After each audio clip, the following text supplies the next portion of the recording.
Welcome to Practical Psychology Podcast, Episode 2 with Melissa. I'm Joseph Wong. I'm TaraSteinberg, co-host of the podcast. And I'm Zenia, also co-host of the podcast. Our guest today is Melissa Depace, a registered psychotherapist qualifying and a registered nutritionist based in Calgary, Alberta. Melissa supports individuals coping with body image concerns, eating disorders, emotional eating, anxiety, and related trauma. Through a holistic approach, she integrates evidence-based psychotherapy with nutrition, addressing both emotional healing and nourishment. Welcome, Melissa. Thank you. Thank you for having me. Yeah, Melissa, it is a pleasure to have you on the podcast finally. The first thing that we and many viewers want to know is what led you to counseling as a career change? Yeah, so, I knew from a very young age that I wanted to be in a helping profession. I had my heart set on, becoming a therapist, but I took a little bit of a detour. And after school, I went to school for psychology. I got my bachelor's. And when I finished my bachelor's, I just didn't have the at the time the want to go back in for another 6 years of schooling for psychologist. So I decided to go on start in another area I was passionate in, which ended up being nutrition. And I worked in sports nutrition for several years. And I loved it. It was such an exciting, fun kind of vibe. But what happened was I learned that sports nutrition was very much based in appearance. So it was all, bodybuilding and really kind of an intense industry that wasn't really exactly what I envisioned about wellness.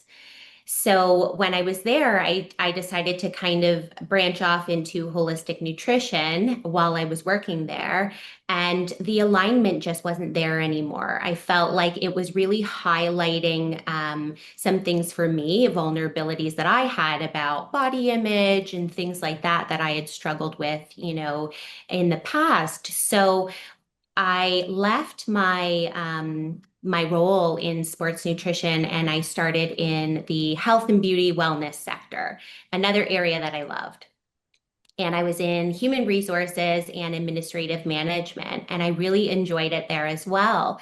But interestingly enough, it was, again, very much about cosmetic enhancements, about appearance, about, a fixation on body and fixing and changing and all of that kind of stuff. So I started to really understand that, again, I was in another area that was really highlighting these things for me. And while I was going through my nutrition journey, of wellness and overall well-being, I think I was aligning more with that. I really wanted to be in that sort of wellness field, focusing more on the mental health aspect and moving away from what I felt was a little bit superficial, a little bit more surface level, if that makes sense.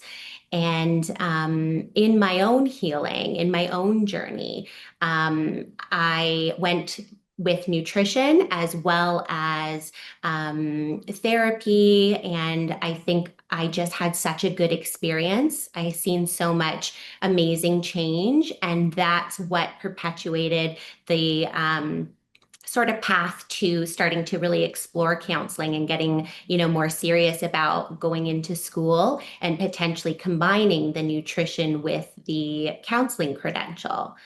And then again, through my own healing within, learning so much in those fields, I was like, this is it. This is really what I want to do. And I want to combine these two things and work in this field in a capacity that really helps people. So yeah, that's what led me there. Oh, Melissa, thank you for all this information here. Yesterday, I was talking to the senior in our case consultation, and we are really interested about the body image, the nutritional aspect of this with psychotherapy. And senior, yesterday you have a lot of questions here. Let's ask some of this here to Melissa now. Thank you. Thank you for sharing this information, Melissa. And I resonate with you on that. It shows first you start off with sports nutrition, going off into beauty and health, and then goes on to mental health. So it aligns with your personality from beauty from within, and you're trying to align that with your personality, just like I said. I am curious to know about your vision for combining psychotherapy and nutrition to support clients with eating disorders and body image concerns, because that is something that is you're very passionate about, experienced it yourself as well. So tell me a little bit more about this body image. Yeah, so the idea of combining the two, I mean, honestly, they're so integrated anyways. It's kind of taking the approach like holistically, seeing the person as a whole. So we're not just looking at symptoms. We're looking at, we're looking at the history of the person. We're looking at why these behaviors have come about. If it is, let's say, a client that we're seeing for something like body image concerns or appearance anxiety or eating disorders. And nutrition really goes hand in hand. So, from a mental wellness standpoint, if the individual is nutritionally depleted, if they're not if they don't have adequate, hydration, if they have, mineral deficiencies, so we could do a nutritional assessment to look at all of that. And then we integrate it with therapy from a therapeutic lens. I'm looking at things like, okay, emotional regulation. What does that look like? Where are these thoughts coming from if they're quite distorted, oftentimes in eating disorder behavior? The thoughts are quite, again, distorted, very black and white, very rigid food rules, things like that. So we're looking at all of that as like a comprehensive package. What does that, how does our overall well-being with nutrition and alignment on maybe a nutritional assessment depending on the individual, what does that look like? And then where are meal times? That's important too, because if we have someone that's binging, that perpetuates cravings and things of that nature. So we want to look at, is this person eating breakfast? What are they having to fuel their body? And also keeping in mind, we don't want to again perpetuate those rigid thinking around food. So I have to be very mindful when we're looking at food. There's no food rules. It's just how are they fueling themselves? Like that's going to generate how they're feeling overall. And then again, going into the more therapeutic lens, we're looking at emotional regulation, what are their coping skills, and then, describing or psychoeducation. So we're educating them on what is happening for them in the body, what those thoughts are leading to behaviors and all that good stuff. So it's very much integrated already, if that makes sense. Yeah, so like in a nutshell, what I'm getting is there's a bidirectionality between nutrition and the anxiety symptoms that you explained. Where is it coming from? What is it fueling? And back and forth, like vice versa. Both are affecting each other. Absolutely. Thank Yeah. Mhm. All right, Melissa, that's really fascinating how your journey went through these different phases to end up with this really interesting mix of areas that seem to work beautifully together. What specifically was it that inspired your transition from nutrition to counseling? Yeah, it's interesting because I think with nutrition itself, it integrates so well with counseling. So it wasn't really a massive pivot. It kind of just integrated itself in the nutritional counseling that I was doing with clients at the time. There was so much focus on the food, but the people that were coming in, the individuals, the clients that were coming in, they were coming in for eating disorders, massive deficiencies because of chronic dieting, all of these, different symptoms around body image and then physical health as well. There was physical health challenges that they were having. And so naturally nutrition makes sense. But I was noticing this huge like deficit in what I was able to offer because the mental health part, I wasn't equipped. I didn't have the credentials at the time, but I just felt like if I could, go back and do some counseling and then bring it into this field, it would really hit both aspects that people were coming to me for. And it really does go hand in hand because I can address the food, I can address the meal plan, the helping them feel better physically. But if you can't help them with the mental aspect, it's almost like these other ones, they matter, but just not enough. It needs to be that integrated approach to really help the person in that healing journey.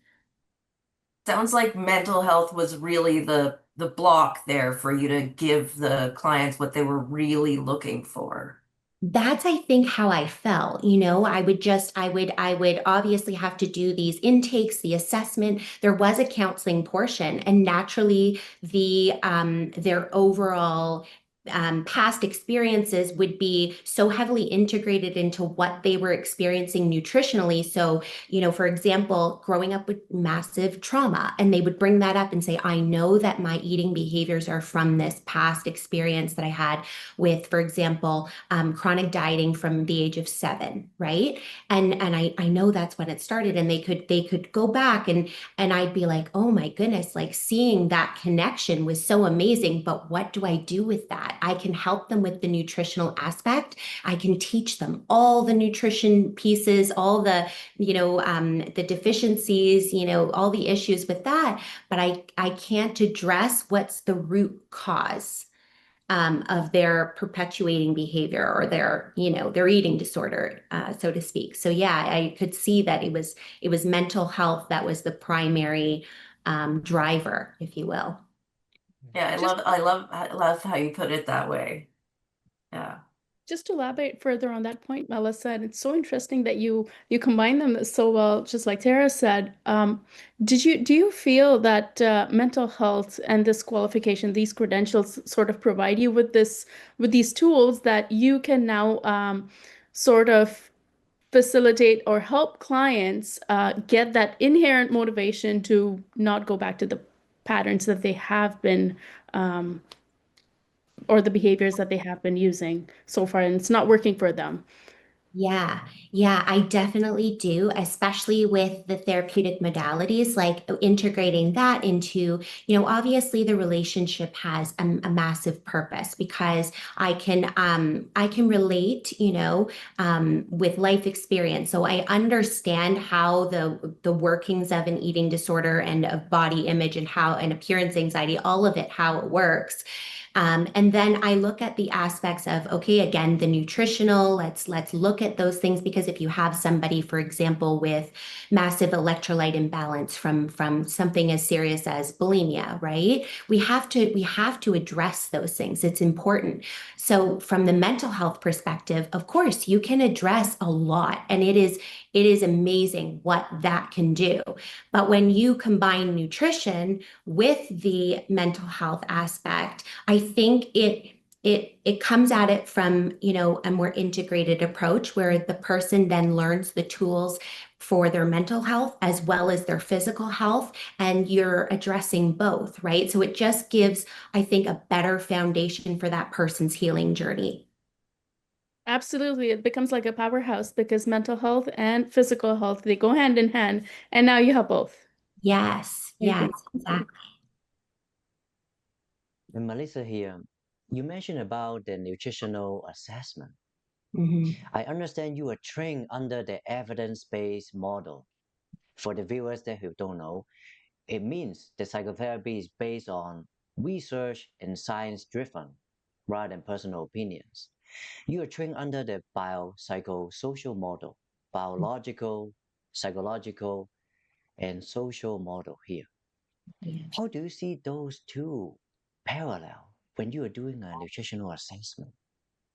Yeah, I think it's really important because, you're looking at all aspects of a person's life, right? So, I mean, obviously, we're addressing things in psychotherapy like what are their activities day to day? What does that look like? What does their social circle look like? What's around them? And then what's affecting them? So, for example, I work with athletes as well, and that's a really high pressure industry, our society is so fixated on looks, right? But that's just what it is. We understand that. It's a very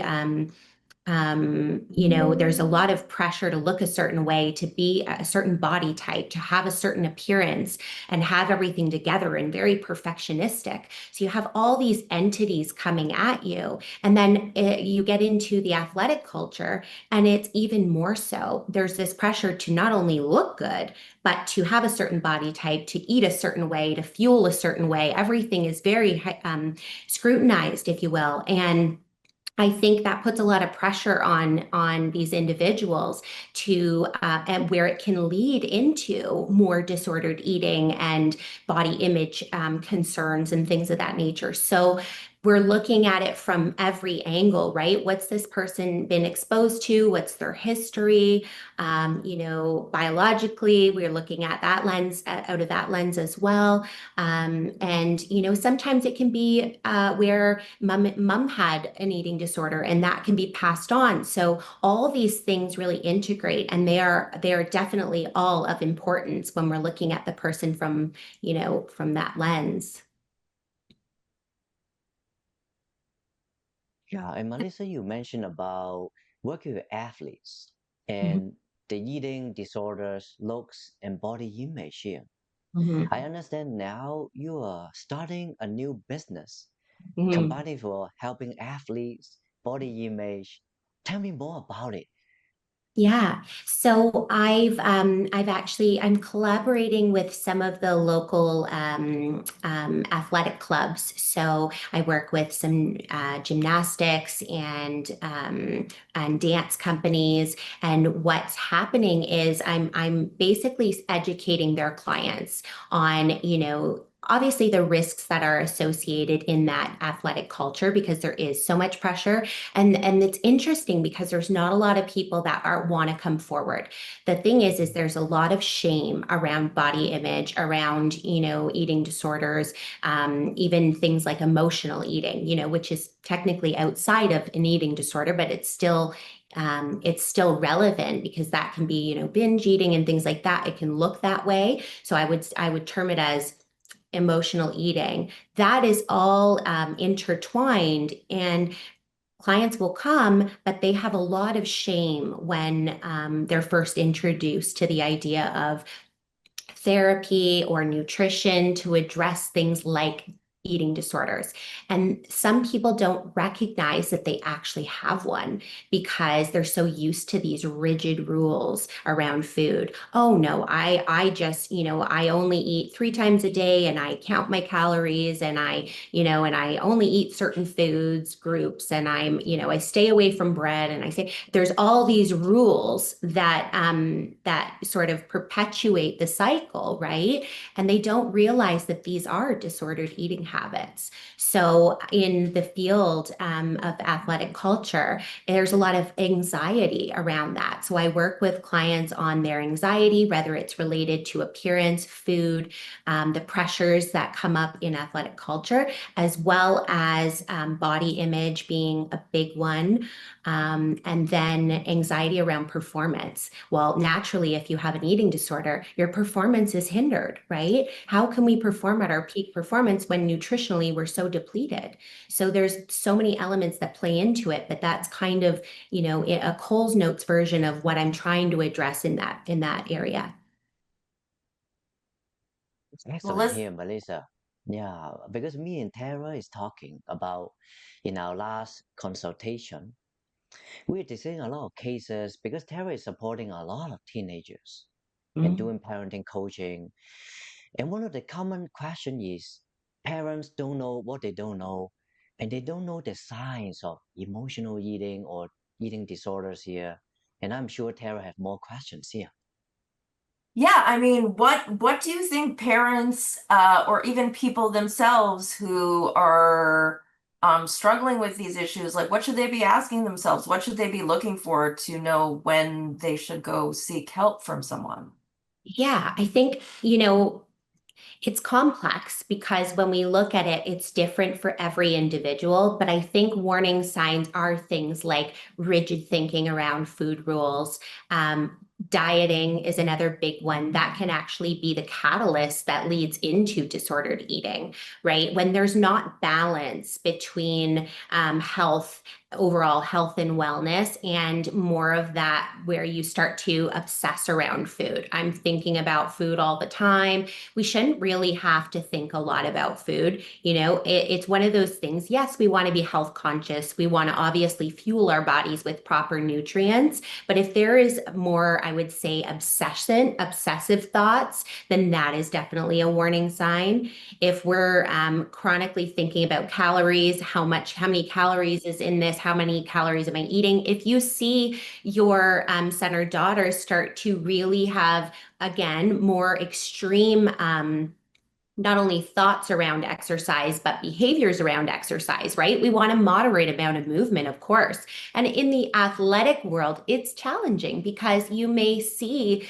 them being, very, very overly zealous with their athletics. Naturally, they have to practice, and there's a lot more movement that's required for those type of competitive, gymnasts and things like that. So yes, we want to understand that there is a natural curve that happens, and yes, they are meant to practice and all of those things. I think it's when it gets to extreme where there's lots of thought around it. You're seeing behaviors that are outside of the norm. Sometimes there will be people that will go all hours of the day, like into the night, that they're still exercising. So excessive amounts of exercise can be another sign.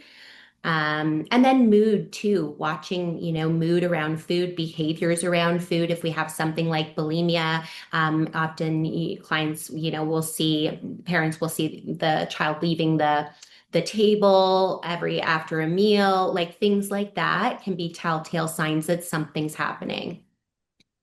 Great, that's amazing.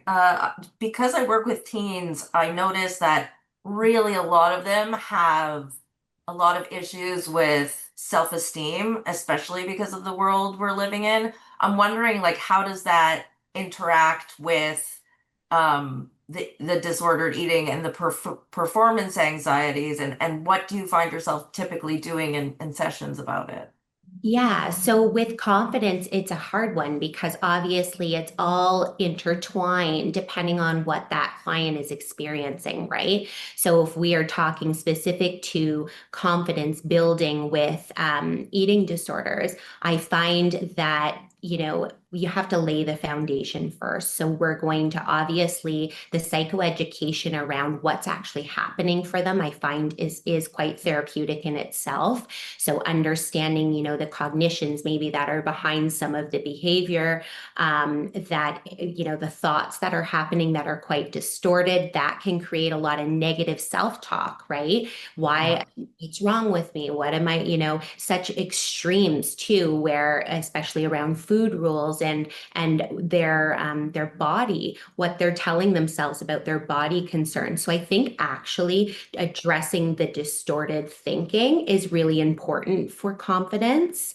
And then when we're ready and in the heart of therapy, where we're maybe doing the treatment and taking steps towards, healing, then I would start to address not only the thinking process, but also when we start to take baby steps towards our goals, I find that's really confidence building as well. They start to feel like, okay, I'm actually starting to see change, or I'm actually starting to move forward. I'm proud of myself. Like those are really big, intricate parts that help with confidence.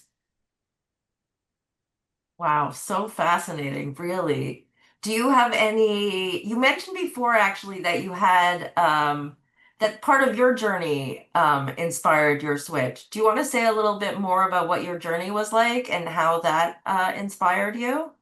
Yeah, absolutely. So, I mean, growing up, I had definitely body image, emotional eating. Those were my two things, and so I understand them so wholeheartedly, right? And like I said, when I went into sports nutrition, my pull to sports nutrition was the idea that, oh, okay, I'm gonna understand what nutrition is, and I'm gonna understand what exercise is, and I had there was all these trainers in the field, and so they would display, I learned so much, which was amazing, about exercise and the proper movements and how to how to actually do things at the gym and all that good stuff. But what was around that was extreme diet culture, extreme rigidity in terms of rules.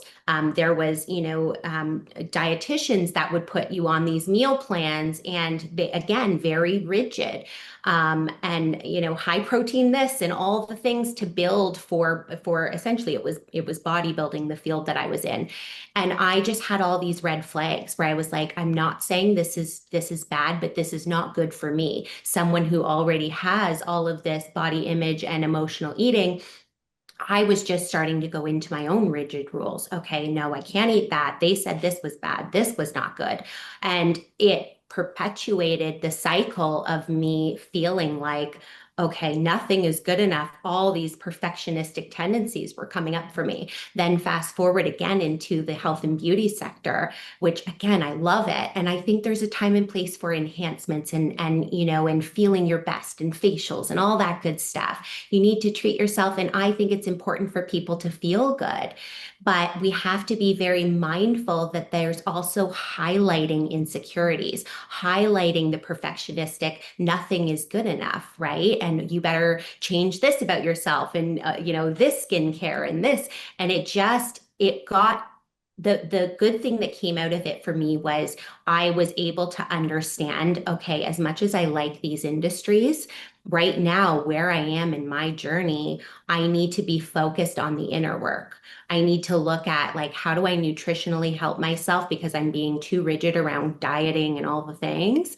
And I need to help my overall mental health in the sense of it's not all about appearance. It's not all about, this world of superficiality and all the pressures we put on ourselves. Yeah, I mean, we are required to engage in self-care in our profession, which is really nice. It has some good benefits for us. So that's lovely. I wonder if my co-hosts have any other questions for Melissa. I just have one more question for Melissa. It's amazing how you have so much information to share, and I really want to go more into detail about emotional eating. That's like a big one for me that stands out. I want to ask more about the natural signaling of hunger and fullness when it comes to see different clients and how they approach that, if you're comfortable with that. And also, the second part of this question would be, you see diverse clientele, a lot of different concerns regarding body image, eating disorders, bulimia, electrolyte deficiencies, for example. How do you approach clients from like a holistic perspective? Like you always say, integrative modalities. What type of modalities would you use to support them? Okay, so maybe I'll answer your first question. Actually, can you repeat it? Because I was listening to the second question and now I'm like, wait, what was the first You one? don't have to answer it, but it would be really interesting to know your take on it. It's the emotional eating that really stood out to me. And I'm just curious to know what are your perspective or opinions on the natural signaling of hunger and fullness. Like, do clients really recognize it when they're emotional, and how would you really use mental health to stop that negative feedback loop, inhibit that cycle of emotional eating using psychotherapy? If you can just shed some light on that. Yeah, so I mean, it's kind of twofold what you're asking. So the part about signaling, it's skewed because if you're an emotional eater, you're likely in the restriction and binge cycle, right? So although it's not, in this case, we're not diagnosing binge eating from a medical perspective. Emotional eating is very similar in the way that the person, their coping mechanism is overeating or eating an abundance of food, right? So naturally their hunger signals are going to be skewed. So first we would focus on looking at, okay, how can we realign, like get these hunger cues back in alignment? And we would replace coping skills. So instead of naturally going to binge eating, which from, a parts work perspective is just protecting you from deeper, wounds that haven't been healed. It's a coping mechanism. So we kind of figure out like, where is that behavior coming from? What is it sort of trying to protect you from? So having a very compassionate view of the emotional eating. But I would work with the client on resetting. So sometimes what happens is people aren't eating breakfast because they're trying to, restrict or they don't like eating breakfast. Well, eating breakfast is going to skew your whole day of hunger, right? Your whole day of hunger hormones. And so we want to work on small steps like introducing breakfast to start to get your hunger hormones back in order. And that's just one very small example, but just to give you, kind of a condensed version. So we'd look at things like that. And then we'd look at where the eating, habits are happening. Is it at night? Is it in the middle of the day? That again is going to skew your hunger hormones. So we have to look at all of that. And again, replacing those coping mechanisms. Let's find things, because it's usually emotionally driven. Let's find things that are going to help you emotionally. Like, maybe it's a mindfulness technique, or maybe it is going for a walk, or it's being in nature. There's so many different options. And we will look at things like that. Where's the dopamine cycle as well? It's likely creating a hit of dopamine every time we reach for, the bag of cookies or the really rich brownies or whatever it is. So we want to be cognizant of the fact that there may be an addictive cycle because of what's happening in the brain. So all of those things matter when we're talking about those hunger hormones, if that kind of gives a general idea. Perfect. Yeah, absolutely. Thank you so much. Yeah, of course. Yeah, we are very happy to have you here, Melissa. We are close to the end, but some of the viewers really want to know if their children, teenagers, or even their friends, they have questions about eating issues, athletic performance. Do you have a website, or where should they go to talk to you? Yeah, so right now I don't have a website. I have a social media. So that's at MK Therapy and Nutrition.